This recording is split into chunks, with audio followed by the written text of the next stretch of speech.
पर अनुपम मिश्रा जी, एक सवाल ये उठता है कि पहले चरण का नामांकन दाखिल हो चुका है, दूसरे चरण के लिए भी 2 दिन बचे हैं।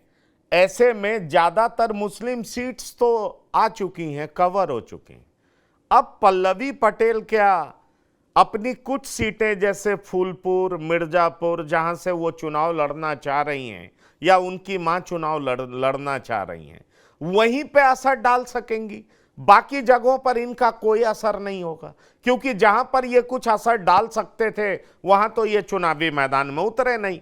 कहा यह जाता है कि असदुद्दीन ओवैसी बीएसपी से समझौता चाहते थे, बात शुरू भी हुई थी लेकिन किसी अंजाम तक पहुंच नहीं पाई, इसलिए असदुद्दीन ओवैसी उत्तर प्रदेश में लड़ने को लेकर के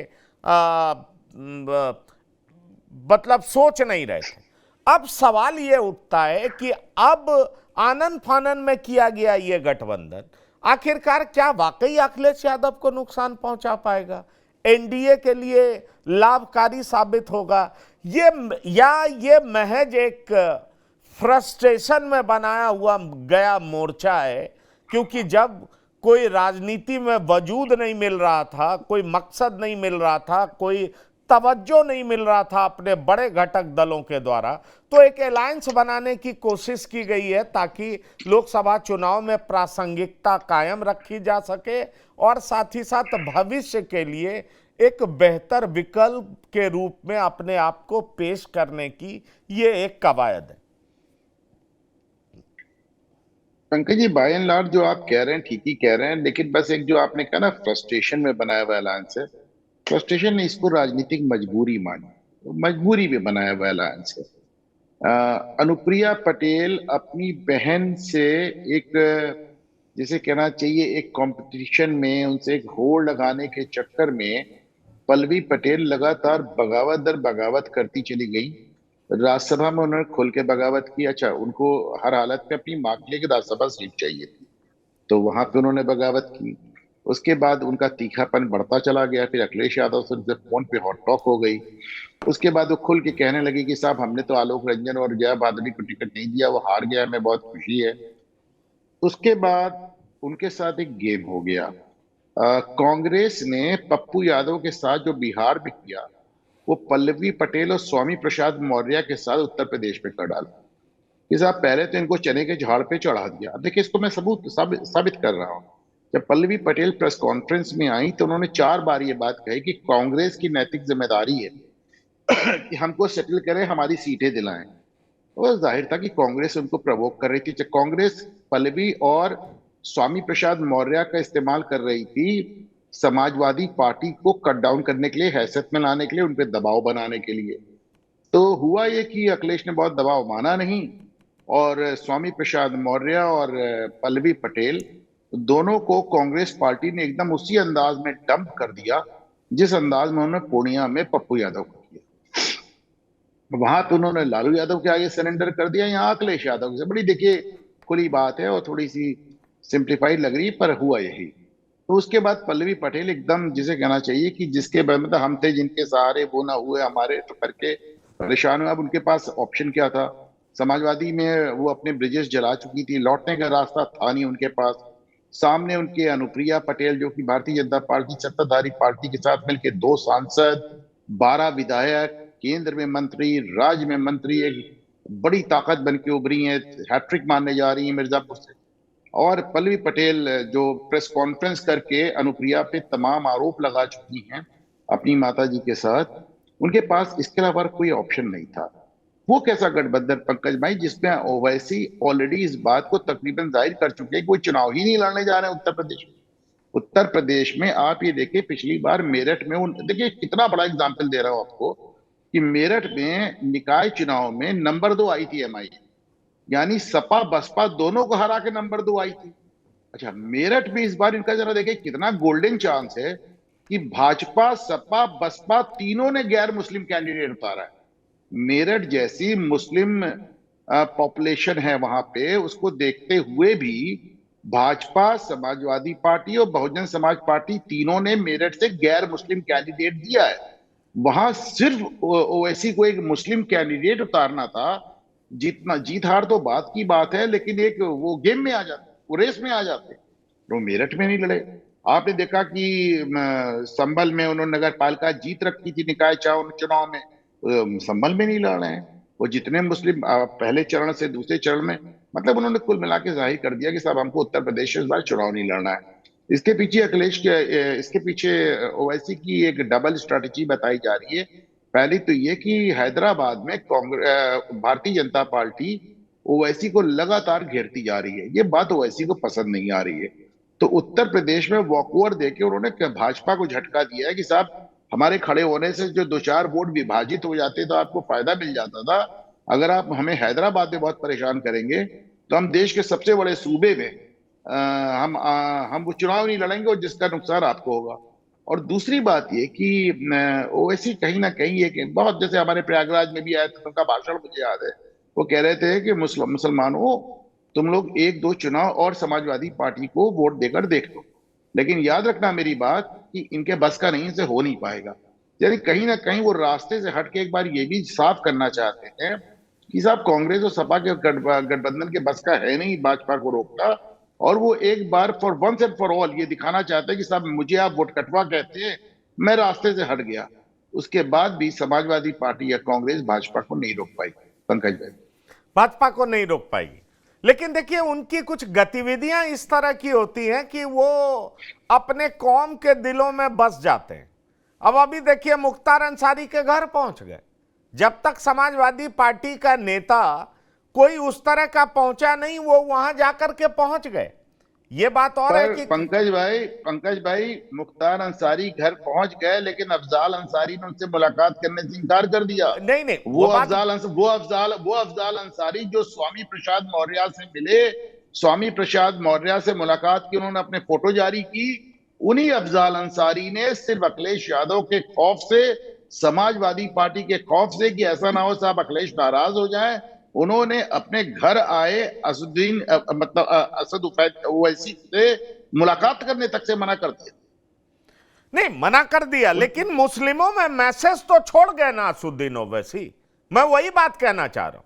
अफजाल अंसारी की राजनीतिक मजबूरियां हो सकती है, डॉक्टर गिरीश शर्मा, लेकिन एक मैसेज तो उन्होंने मुस्लिम कम्युनिटी को दे दिया।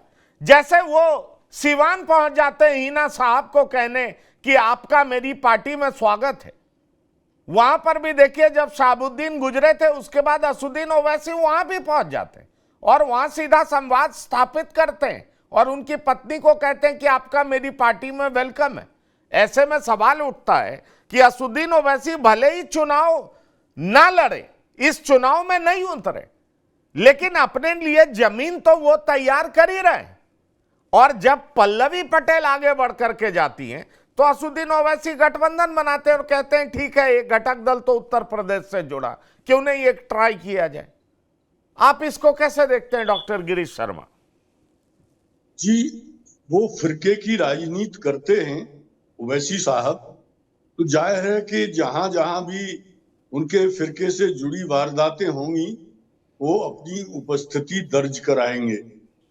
दूसरी बात यह है कि उनकी जो राजनीति के को मैं दो हिस्सों में बांटता हूं, एक तात्कालिक राजनीति, एक लॉन्ग टर्म राजनीति। तो तात्कालिक राजनीति के लिए उन्होंने ये पल्लवी जी के साथ गठबंधन कर लिया और पीडीएम बना लिया। और लॉन्ग टर्म राजनीति का तकाजा यह है कि जहां भी माइनॉरिटीज के साथ जाति हो, जुल्म हो, वहां वो जाएं, अपनी उपस्थिति दर्ज कराएं और मुस्लिम संप्रदाय को ये एहसास कराएं कि कोई और नहीं ओवैसी ही हैं जो उनके सुख दुख में, संकट में उनके साथ हैं। तो इस तरह वो अपना कार्यभार आगे बढ़ा रहे हैं। लेकिन मैं फिर इस बात पर लौटता हूं कि उत्तर प्रदेश में ये जो दो गठबंधन हैं, इनके बनने से एनडीए को कुछ लाभ तो जरूर होगा, क्योंकि जो पीडीए के पक्ष में या इंडिया गठबंधन के पक्ष में जो मतदाता हैं, उनमें एक कंफ्यूजन और हल्का सा विभाजन ये गठबंधन पैदा करेगा। और जैसा कि कहा गया कि अखिलेश यादव और राहुल गांधी जी यानी समाजवादी पार्टी और कांग्रेस पार्टी ने उत्तर प्रदेश को बहुत हल्के से लिया है। एक के बाद एक उनके एलाइज उनसे किनारा करते चले जा रहे हैं। और मैं एक नई बात आपको बताने जा रहा हूं, उत्तर प्रदेश में वामपंथी दलों का हर सीट पे 10,000 से लेके 25,000 तक वोट है कम से कम, और वो इनके नेचुरल एलाइज रहे हैं, इनको सपोर्ट करते हैं। भारतीय जनता पार्टी को हराने में उनका एक बड़ा योगदान होता है, वैचारिक रूप से भी और सांगठनिक रूप से भी। अखिलेश यादव और राहुल गांधी यानी समाजवादी पार्टी और कांग्रेस उनको भी नहीं समेट सके हैं। तो ये तो इंडिया एनडीए के सिपह सालार बीजेपी के नेता तिनका तिनका जोड़ रहे हैं। जो छोटी छोटी पार्टियां और शक्तियां हैं और व्यक्ति आधारित पार्टियां हैं उनको भी जोड़ रहे हैं। वहीं वोट के वक्त भी, चुनाव के दरमियान भी अखिलेश यादव अपने सहयोगियों को किनारा करने के लिए मजबूर कर रहे हैं या रास्ता दे रहे हैं। ये इनकी बड़ी असफलता है। तो ओवैसी साहब तो आएंगे, लड़ेंगे। ये भी ठीक ही कहा कि उन्होंने इस बार के चुनाव को उत्तर प्रदेश में इतनी तरजीह नहीं दी जितनी वो पहले देते रहे। उसके भी कुछ कारण हैं और वो कारण यहाँ गिनाए गए, लेकिन आने वाले दिनों में भी वो उत्तर प्रदेश को इतनी तरजीह नहीं देंगे, ऐसा नहीं कहा जा सकता। इसलिए मैं कह रहा हूं कि भले ही पल्लवी भी बहुत असरदार नहीं है, पल्लवी पटेल, और ओवैसी साहब भी बहुत असरदार नहीं है उत्तर प्रदेश में, लेकिन दोनों असरहीन लोगों ने भविष्य की राजनीति की दृष्टि से एक सहयोगी गठबंधन तैयार किया है। और ये गठबंधन देखना होगा लोकसभा चुनाव तक है, क्योंकि मैं ये भी देखता हूं ऐसे तमाम गठबंधन चुनाव के दरमियान बनते हैं और चुनावों के बाद बिखर जाते हैं। पर मैं इस बात का जवाब आपसे अनुपम जी लेना चाहूंगा। हम मान भी लेते हैं बहुत असरदार नहीं हो, लेकिन आधा % वोट भी काटता है। और आप बीएसपी के कई मुस्लिम उम्मीदवार मैदान में हैं, वो 1% भी वोट काटते हैं, 2% भी वोट काटते हैं। तो ये इंडिया अलायंस के लिए तो बड़ा नुकसान हो जाएगा। आप क्या मानते हैं कि मायावती की जो पार्टी है वो ज्यादा वोट किसका काटेगी? ये पीडीएम जो है वो निश्चित तौर पर अखिलेश यादव और कांग्रेस के लिए चैलेंज है। ये पीडीएम और पीडीए दोनों कहते हैं कि दोनों का मतलब एक ही है। पीडीए भी कहता है मेरा पिछला दलित और मुस्लिम ही है, और पीडीएम कहता है कि आप साफ तौर पर एक ही जगह एम क्यों नहीं लिखते हैं, मैं पीडीएम लिख रहा हूं। तो कुछ ना कुछ असर तो होगा, चाहे कुछ जिलों में ही हो। लेकिन अगर बीएसपी का भी इफेक्ट हम देख लें तो दोनों का इफेक्ट आपको किसको ज्यादा नुकसान पहुंचाता हुआ दिखता है? क्या वो एनडीए है या इंडिया अलायंस है? पंकज भाई, जहां तक बसपा का सवाल है, मैं मानता हूं कि उत्तर प्रदेश में होने वाले इस एकतरफा चुनाव में अगर किसी चीज ने थोड़ा सा रंग भरा है तो वो बसपा का टिकट डिस्ट्रीब्यूशन है। वो किसी एक को टारगेट नहीं कर रहे हैं। आपने देखा कि शामली से लेकर गाजियाबाद तक आपको ठाकुर कैंडिडेट नजर आता है जो जाहिर तौर पे सीधे सीधे भाजपा का वोट काट रहा है। आपको वैश्य कैंडिडेट नजर आता है जो भाजपा का वोट काट रहा है। आपको ब्राह्मण कैंडिडेट नजर आता है जो भाजपा का वोट। वहीं तमाम मुस्लिम बाहुल्य सीटों पे आपको मुस्लिम कैंडिडेट भी नजर आता है जो समाजवादी पार्टी का वोट काट रहा है, सपा और कांग्रेस का वोट काट रहा है। तो इस बारे में मैं मानूंगा कि मायावती ने बहुत ही फेयर डिस्ट्रीब्यूशन किया है टिकट का। और इस जिसे कहना चाहिए कि एक तरफा से बेरंग से चुनाव में उनके टिकट डिस्ट्रीब्यूशन में थोड़ा सा रंग भर दिया है। और जहां तक पीडीएम की बात मैं करूं तो मैं फिर से कह रहा हूं कि वहां गठबंधन है कहां साहब? अभी तो पल्लवी पटेल उसमें अकेली नजर आ रही हैं।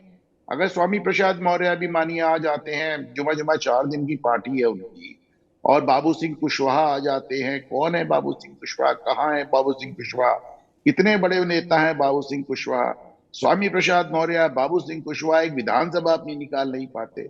विधानसभा भी बैठ के हार के बैठे हैं स्वामी प्रसाद। बाबू सिंह कुशवाहा तो आप जान ही रहे हैं। तो ऐसे में और चंद्रशेखर रावण भी इसमें आने की बात है। कितने बड़े नेता हैं चंद्रशेखर। तो पीडीएम अभी शेप कहाँ ले पाया? पल्लवी पटेल और ओवैसी यानी अपना दल कमेरावादी और एमआईएम का दोनों का वोट प्रतिशत मिला के 0.6 मतलब 0.5% भी नहीं होता, दोनों का मिलाकर। फिर आप इस तरह देखें कि पल्लवी पटेल की लड़ाई, ठीक है, पल्लवी पटेल बातें कह रही है कि मैं अखिलेश यादव को हैसियत बता दूंगी और 2024 भी हरा दूंगी, 27 भी हरा दूंगी।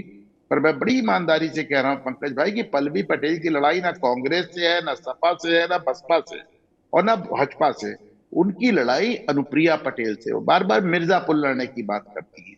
उनकी लड़ाई अपनी बहन से है, और वो भी इसलिए नहीं, कोई व्यक्तिगत रंजिश नहीं, वो इसलिए क्योंकि कुर्मियों की जो विरासत सोनेलाल पटेल ने यहाँ प्रयागराज फूलपुर में पैदा की थी, जहां से उन्होंने शुरुआत की थी, उस विरासत के लिए जंग है। और उस जंग का हाल देख लें, मैं 1 मिनट लूंगा आपका पंकज भाई, कि जब अनुप्रिया पटेल को 17 टिकट देती है भारतीय जनता पार्टी, उस 17 टिकट में वो ब्राह्मण भी लड़ाती हैं, पिछड़े भी लड़ाती हैं, आदिवासी भी लड़ाती हैं, मुसलमान भी लड़ाती हैं और पटेल भी लड़ाती हैं, और 17 में से 12 जिता लेती हैं। पल्लवी पटेल को समाजवादी पार्टी ने 6 टिकट दिया, वो 6 में 6 पटेल लड़ाती हैं। तो जब वो पीडीए या पीडीएम की बात करती हैं तो मुझे समझ में नहीं आता कि साहब एक दलित को वोट नहीं दिया, एक मुस्लिम को वोट नहीं दिया, सॉरी, एक दलित को टिकट नहीं दिया, एक मुसलमान को टिकट नहीं दिया, और पी फॉर जो पिछड़ा बताती हैं, पिछड़े में भी सिर्फ उनका परिवार आता है, उनकी माता जी आती है, वो आती हैं, और पटेल आते हैं, पी फॉर पटेल। पटेल के अलावा, परिवार के अलावा उन्होंने आज तक एक भी टिकट किसी को नहीं दिया। 6 टिकट लेती है, 6 की 6 हार जाती है। खुद पल्लवी जीतती है तो इसलिए जीतती है क्योंकि वो समाजवादी पार्टी के टिकट पे खड़ी थी। अगर पल्लवी पटेल सपा के टिकट पे न लड़के अपना दल के टिकट पे लड़ रही होती, तो सिराथू जहां से पल्लवी जीती हैं, उससे सटी हुई कॉन्स्टिट्यूंसी है प्रतापगढ़, जहां से उनकी माता जी अपना दल के टिकट पे 50,000 वोट से हार दी गई।